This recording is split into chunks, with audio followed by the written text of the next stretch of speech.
जय श्री गणेश दोस्तों। हमारी आज की कहानी का नाम है अहमियत। कहानी अच्छी लगे तो प्लीज़ चैनल को सब्सक्राइब कर लीजिएगा। अब शुरू करते हैं कहानी। आज शिखा को किटी पार्टी में जाना है। वो अपने 3 साल के बेटे को तैयार कर रही है साथ ले जाने को। तैयार करते करते बार बार झुंझला जा रही है। देर हो रही है। घर में कोई है भी तो नहीं कि मोनू को उसके पास छोड़ दूँ। फिर भी जब तैयार होकर निकलने को हुई तभी मोनू बोला, मम्मा पोटी आई है। शिखा झुंझला गई। वैसे ही देर हो रही है तो और देर कराया जा रहा है। अब फिर से कपड़े मोजे जूते सब उतारो। लेकिन मजबूरी थी साथ ले जाने की, क्या करें। जब शिखा किटी पार्टी में पहुंची तो पूरे 1 घंटे लेट थी। वहां पहले से मौजूद शिखा की सभी सहेलियां श्रेया, सलोनी, सोनल, सिप्रा सभी एक साथ बोल पड़ी, शिखा तू हर बार लेट हो जाती है, समय पर नहीं आती। अब आगे से जो लेट होगा उसका 100 रुपया फाइनल लगेगा। श्रेया बोली।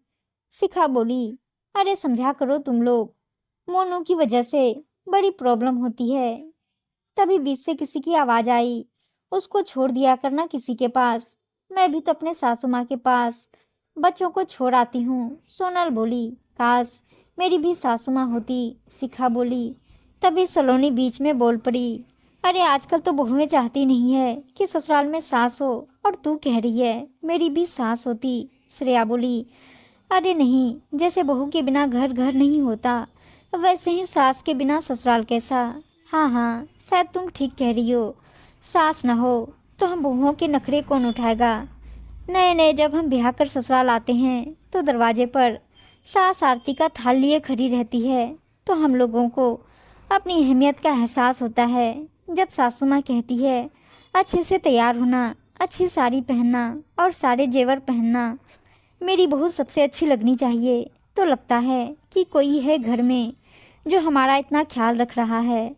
हमें एहसास दिलाता है कि हम नई नवेली दुल्हन है। नहीं तो कौन ये आजकल भारी भरकम साड़ी और जेवर पहनकर रखता है। बस शॉर्ट पहनकर ही काम चल जाता है। आजकल तो शादी के समय एक बार साड़ी और जेवर पहन लिए, बस उसके बाद तो वो बस अलमारी की शोभा बढ़ाते हैं। फिर कौन पहनता है। सासू माँ होती है तो तीज त्योहार पर, किसी पूजा पाठ पर, छोटे मोटे फंक्शन में पहनने में आ ही जाता है। शिखा की दूसरी सहेली बोली, हाँ भाई ये तो है, सासू माँ है तो घर की जिम्मेदारी इतनी नहीं होती है कि सब कुछ हमें ही देखना पड़े। कोई त्योहार है या कोई पूजा पाठ हो, किसी मेहमान का आना हो, हम बहुओं पर इतनी जिम्मेदारी कहाँ होती है। सब व्यवस्था तो माँ जी को ही करनी होती है। अरे नहीं बाबा, सासू माँ तो बवाल होती है, बवाल। हर समय टोका टाकी, ये क्यों किया, वो क्यों किया, ये काम तुमने ठीक से नहीं किया, अभी काम पूरा क्यों नहीं हुआ, फलाना फलाना भी। मैं तो उनसे तंग आ गई हूँ। इससे अच्छा तो अकेले रहने में ही अच्छा है। आज़ादी की जिंदगी जीते। सबकी अलग अलग बातें सुनकर शिखा घर आ गई। 2 दिन बाद शिखा की ननद घर आई। राखी का त्योहार था। शिखा की ननद सोम्या 6 महीने की प्रेग्नेंट थी। और सोम्या, अपना ध्यान रखती हो कि नहीं ऐसे समय पर। अरे भाभी, मेरी सास बहुत ध्यान रखती है मेरा। ज़्यादा काम नहीं करना है, थोड़ा भी कुछ कर लिया तो कहती जाओ थोड़ी देर आराम कर लो, ज़्यादा झुकना नहीं है। और गरम गरम कुछ ना कुछ बनाकर खिलाती रहती है। मेरा जो मन करता है वो बना देती है। सब सुनकर शिखा कुछ सोचने लगी। क्या हुआ भाभी, कहाँ खो गई। हाँ कुछ नहीं सोम्या, मैं सोच रही हूँ जब मोनू होने वाला था तो मेरे पास कोई नहीं था। मेरा भी मन करता था कुछ उल्टा सीधा खाने का, पर कौन बनाए। खुद मन नहीं करता था बनाने का, उल्टियाँ आने लगती थी और बनाने वाला कोई नहीं था। मेरी तो सास नहीं है, कौन बनाकर देता। मन नहीं होता था। तब भी हर वो काम करती थी। कभी कभी खाने का मन होता था लेकिन टाल जाती थी। सोचती हूँ सास बिना ससुराल कैसा। हाँ भाभी, सभी सासें खराब नहीं होती है और सभी बहुएं भी खराब नहीं होती है। वो तो कुछ किस्से हो जाते हैं जिससे सभी बदनाम हो जाते हैं। हाँ भाभी सही कह रही हो। शिखा की ननद को 3 महीने बाद बेटी हुई। ये बात सोम्या की सास ने शिखा को बताई तो अपार खुशी झलक रही थी उनकी बातों से।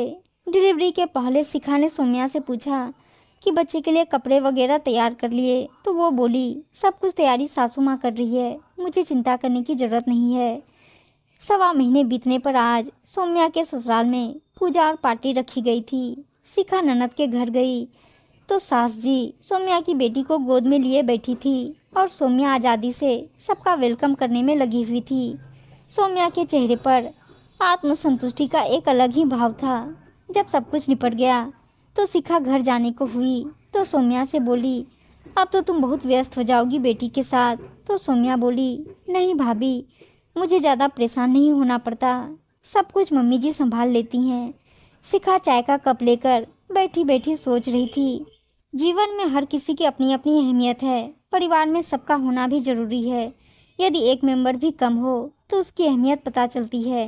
कोई चाहता है सास ना हो और कोई चाहता है सास हो। जिसके नहीं होती उसको लगता है सास हो। शिखा सोचने लगी, सास के सुख से वंचित हैं हम। अरे भाई, संसार में सबकी अपनी अलग अलग अहमियत है, बहू की भी और सास की भी। बहू बिना घर नहीं तो सास के बिना भी ससुराल सुना। एक दूसरे में बुराई ना देखें तो लड़ाई झगड़े की कोई बात ही नहीं है। बड़े छोटे को प्यार और आदर सम्मान दे, ये बड़ी बात है। बहू छोटी है तो प्यार दे और सास बड़ी है तो सम्मान दे। ऐसे ही प्रेम प्यार से रिश्ते मजबूत होते हैं। बस थोड़ी सी समझदारी दिखाने की ज़रूरत होती है।